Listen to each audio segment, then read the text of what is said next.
Guys, welcome back to Adam's Windy Ridge Farm YouTube channel. Just want to do a quick video of this fencing project that we're doing down here in the woods. We're fencing off the creek to keep the cows out of the creek. I didn't bring my tripod with me, so I didn't really video any of that installation, but I'm gonna kind of walk through, show you what I got done on this section, and then show you what the section I got done last year looks like and how it's holding up. So all I'm doing is running from tree to tree along this creek bank here. I'm doing 4 strands of high tensile barbed wire. So I've got the wire stretched up, and all I do around the trees, besides I'm not pulling, I just wrap it around one time and just make a couple tight loops right there at the start, and then I leave a little pigtail on each one. Since I've got the wire stretched into the trees, I've went over and, like, from this tree, I've stepped over 5 paces and put a dot. And there will, a T-post will go there, and then so on and so on to every spot. As you see, there's a few holes I'm going to fill in right here. I'm going to try to use a cedar tree. Same thing with this side. I'm going to try to cut a cedar tree and lay across here and see if that'll work. And if it doesn't, I'll have to fence off or go around and fence off around through here. I don't really want to do that, so I'm hoping the cedar tree will work. But as we continue on, like I said, I've put a pink dot every 5 paces from an actual, like, tree or a post, I consider it.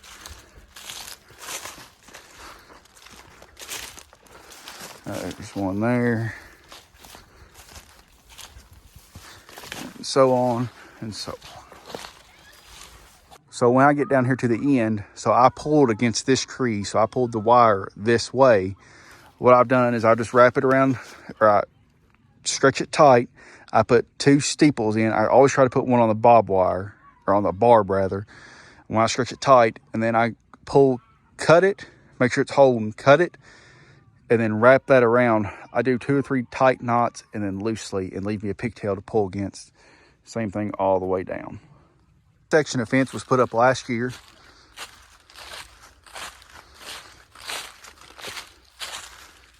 Nice corner brace post. I use the high tensile wire braces, how I pull my braces together. And it's pretty tight. Like I said, it's the same spacing ordeal as I showed in the previous clip. So along this section of fence, there wasn't any trees, so I had to drive some wood posts, in which I use cedar posts. So I drove them and stretched the wire, which just seems to be doing pretty good. We have a lot of deer traffic, and right here where I'm at, actually, there's a hole. You can't really see it, but there's a hole right here. And the guy that used to have this property fed mineral there, and the deer have ate that spot out. And so I'm sure deer are crossing right here. But this is held pretty good for how it is. Now on the wood post, I always put 2 steeples per post. And then same thing, I tied off of this tree. And I want to say, I think I pulled that way when I ran this section of fence. But it's doing pretty good still. Up here you can kind of see more of the T-post, my spacing and how it looks. It's every, like I said, 5 paces. One of my biggest pet peeves is having nice fence, nice tight fence, especially barbed wire. I hate when it sags. It's one of my biggest pet peeves, and it aggravates me.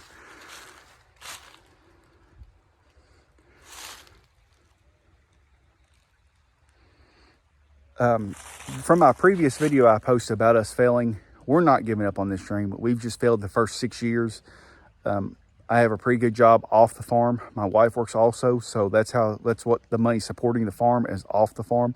We by no means want to live as full-time farmers and do that just as a full-time job. But we would like the farm to be profitable in a sense, and we were hoping by the 5th or 6th year that it would become profitable, and it hasn't. So hopefully in the next 5 years, it does become profitable. But thanks everyone for the good words and the support that we've received off that video. Like I said, we're not giving up on that dream. It's just, we're not where we are after the 5th, 6th, 7th year. We're hoping to be farther along in the process and making profit off of that. Hopefully this year, we're going to have enough money or enough funds to start mums. We're hoping to plant, I think 1,000 mums don't hold me to that, maybe 100 mums. I can't remember what it was. It was one of the two. Now, I know it's a big difference, but I'll have to look at the paperwork and hopefully sell mums with the pumpkins this year. Hopefully the regular produce does good. We're going to plant more sweet corn. Think about planting some field corn to sell for deer hunters. So hopefully all those, I guess, enterprises will be profitable this year and continue to bring money in so we can continue with this stream.